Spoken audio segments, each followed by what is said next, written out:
जय जिनेंद्र, सत श्री अकाल एंड वेरी गुड मॉर्निंग। कैसे हैं आप सब?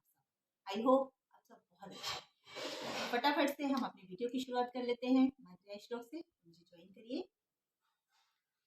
मन्ये वरम हरिहरादया एव दृष्टा द्रष्टेषु एषु हृदयं त्वयितोऽस्मीति किमवीक्षितेन भवता भुवि येन नान्यः कश्चिन्मेनो हरति नाते भवान्तरेति। दोस्तों, कैसे हैं आप सब? आई होप सब बहुत अच्छे होंगे। ईश्वर आप सबको मान सम्मान, यश, कीर्ति, वैभव, धन, दौलत, सुख, शांति और मानसिक सुख शांति, अच्छी सेहत प्रदान करे और शुरुआत मुझसे करे। तो दोस्तों, आज का वीडियो बहुत ही खास है। दोस्तों, आज के वीडियो में मैं आपके लिए कुछ खास लेकर आई हूँ। वीडियो में मैं आपको ये बताना चाहती हूँ कि जाने अनजाने हम अपने जीवन में कुछ ऐसे कार्य करते हैं जिन्हें शास्त्रों में वर्जित बताया गया। वर्जित मीन्स निषेध, नहीं करना है, फिर भी जाने अनजाने हम उन कामों को कर लेते हैं।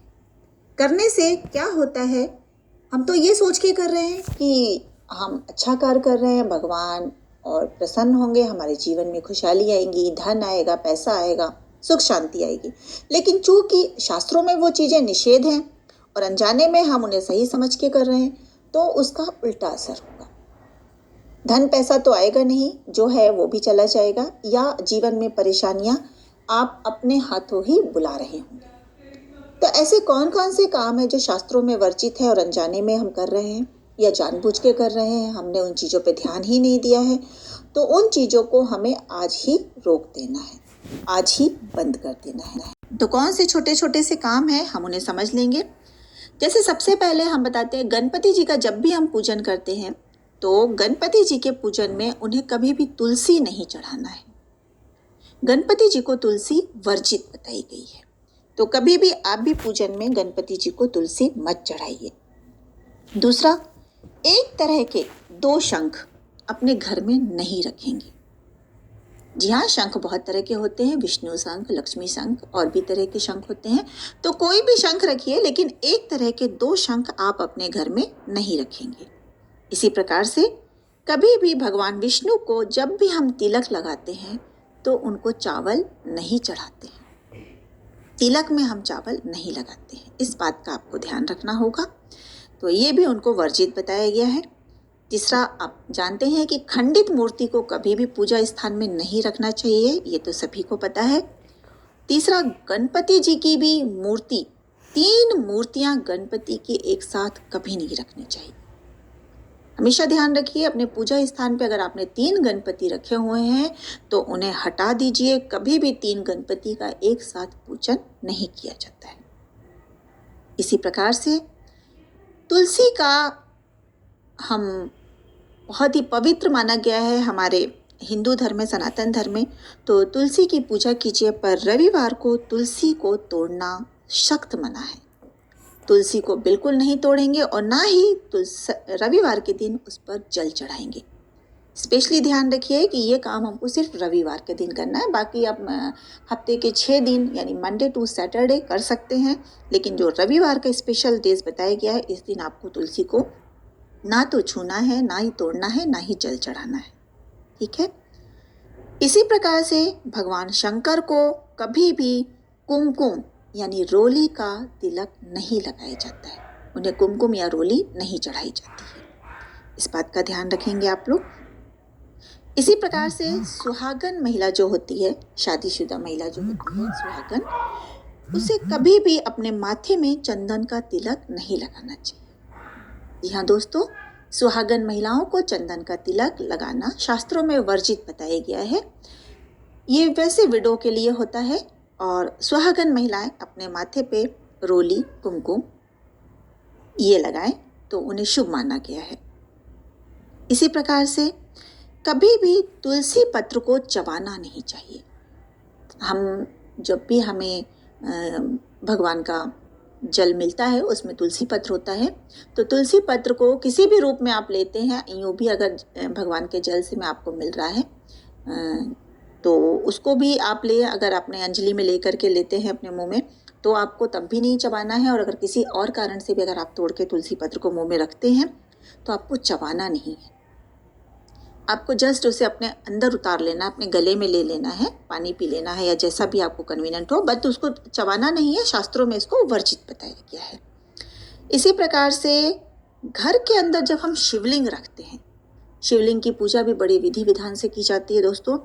तो शास्त्रों में बताया गया कि अंगूठे से बड़ा शिवलिंग कभी भी घर में नहीं रखना चाहिए, क्योंकि इससे बड़ा जब शिवलिंग हम रखते हैं तो उसे बहुत ही विधि पूर्वक पूजा की ज़रूरत होती है, जो कि हम घर में नहीं कर पाते। तो जब भी आप भक्ति भाव से पूजा करते हैं तो शिवलिंग, आपका जो शिवलिंग का साइज़ हो वो आपके अंगूठे के बराबर होना चाहिए लगभग, तो तभी उसकी पूजा घर में करें, अन्यथा आप उसे मंदिर में स्थापित कर दें। और इसके अलावा दोस्तों और भी चीज़ें हैं, जैसे कि कभी भी आप दिवाली हो या अन्य कोई फेस्टिवल हो, कभी भी जब अपने घर में दीपक लगाते हैं, मंदिर में भी कई लोग 1, 3, 5, 7 ऐसे दीपक लगाते हैं अपनी श्रद्धा भक्ति से अपने घर के मंदिर में या किसी भी मंदिर में। तो दोस्तों कभी भी दीपक को दीपक से नहीं जलाना है, इस बात का ध्यान रखिएगा। शास्त्रों में इसे भी वर्जित बताया गया है। आप दीपक से दीपक नहीं जलाएं, माचिस से जलाएं, आप मोमबत्ती का उपयोग कर सकते हैं, कैंडल का, लेकिन दीपक से दीपक को नहीं जलाना है। इसी प्रकार दोस्तों, जिस तरह से गणेश जी को तुलसी नहीं चढ़ती है, इसी प्रकार से जो देवी माँ की पूजा करते हैं, देवी माँ को कभी दुबा नहीं चढ़ती, यानी दुर्वा, उन्हें दुबा या दुर्वा कभी नहीं चढ़ाई जाती है, इस बात का विशेष ध्यान रखना है। और दोस्तों इसी प्रकार से एक चीज़ और, कि कभी भी आप किसी भी मंदिर में प्रवेश कर रहे हों, कभी भी किसी भी मंदिर में प्रवेश करें तो प्रवेश करते समय आपको घंटी बजानी है, जो वहाँ पे घंटी टंगी होती है। लेकिन जब मंदिर से आप लौट रहे हों तो कभी भी घंटी मत बजाइएगा। लौटते समय कभी भी मंदिर की घंटी बजाना शास्त्रों में वर्जित बताया गया है, निषेध बताया गया है, गलत बताया गया है। तो दोस्तों ये थे छोटे छोटे से टिप्स जो आप अपने जीवन में अपना सकते हैं। अगर आप जाने अनजाने कुछ गलतियां कर रहे थे तो उसे आज ही रोक दीजिए, क्योंकि अगर आप पूरी मेहनत और श्रद्धा भक्ति भगवान से लगाए हुए हैं और उनका पूरा लाभ, पूरा पुण्य आपको नहीं मिल रहा है, तो कौन सी छोटी छोटी सी या बड़ी गलतियां आप आज तक करते आ रहे हैं ये आपको पता चल चुका है। तो अब आपका काम ये है कि जो भी कार्य आप कर रहे थे और अगर वो गलत तरीके से कर रहे थे या गलत अनजाने में ही सही हम गलतियां कर रहे थे, तो उसे हमें रोक देना है। आप इन्हें रोक दीजिए और अपने पूरी पूजा भक्ति का, पूरी मेहनत का, पूरी श्रद्धा का जो भी लाभ है, पुण्य लाभ है, वो आपको मिले, ऐसी आपकी कोशिश होनी चाहिए। और साथ ही दोस्तों हमेशा एक कोशिश हमेशा करिए अपनी ज़िंदगी में कि जो भी हम कार्य करते हैं पूरी श्रद्धा भक्ति मेहनत से करें। सिर्फ मंदिर जाकर के ही हमारे कार्य पूर्ण नहीं हो जाते, मंदिर के अलावा भी अपने जीवन में लोगों के साथ में दया भाव से पेश आइए, क्षमा करिए और लोगों के सुख दुख के भागीदार बनिए। और अपने जीवन में छोटे छोटे से ये टिप्स ज़रूर अपनाइएगा। कमेंट्स करके बताइए कि आपको ये वीडियो कैसा लगा, क्योंकि ये वीडियो आपके जीवन में बहुत परिवर्तन लाएगा। आपकी जाने अनजाने में की हुई गलतियों को आप कैसे रोक सकते हैं ये आपको बता रहा है ये वीडियो। तो आप बिल्कुल इस चीज़ को अपनाइए, दूसरों के साथ शेयर कीजिए और कमेंट्स करके मुझे बताइए कि किस तरह से आपने अपने जीवन में बदलाव महसूस किया। तो दोस्तों आज की इस वीडियो में इतना ही। अगले वीडियो में फिर कुछ नया लेकर आऊँगी। तब तक के लिए आप सभी को जय जिनेंद्र, नमस्कार। और हाँ, सब्सक्राइब, शेयर करना एंड लाइक करना और कमेंट करना बिल्कुल मत भूलिएगा। Thank you so much.